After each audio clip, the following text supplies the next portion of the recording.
একটা গল্প শুনেছিলাম, পাক হানাদার বাহিনী যখন বাংলাদেশে অ্যাটাক করতো, পাক হানাদার বাহিনী জিজ্ঞেস করতো মুসলিম না অমুসলিম চেক করার জন্য, বলতো কালেমা বল, কালেমা বাতাও। তো যারা কালেমা বলতে পারতো পাকিস্তানি বাহিনী নাকি ওদেরকে ছেড়ে দিত, শুনেছি। তো একজনকে এক বাঙালি রে পেয়ে তার মাথার মধ্যে বন্দুকর নল ধরে বলতেছে কালেমা বল সালে, কালেমা বাতা, কালেমা বল। তো ভয়ের চোটে এই দোয়া পড়া শুরু করছে। ও পড়তেছে লা ইলাহা ইল্লা আনতা সুবহানাকা ইন্নী কুনতু মিনাজ জালিমিন। পাকিস্তানি বলে সালে ইয়ে তো মুসিবত কা কালেমা है। বাঙালি কয় হাম তো ভি মুসিবত মে है।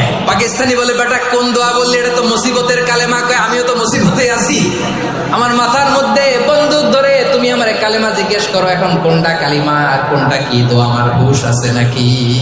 লা ইলাহা ইল্লা আনতা সুবহানাকা ইন্নী কুনতু মিনাজ জালিমিন। বিষ্ণুবি বললেন দেয়ালে পিঠ থেকে গেলে, চোখে মুখে অন্ধকার, বাঁচার কোনো উপায় নাই, তখন এই দোয়াটা পড়তে হবে। এই দোয়া পড়ে আল্লাহর কাছে ফরিয়াদ করলে বিপদ মুক্ত করবেন কে?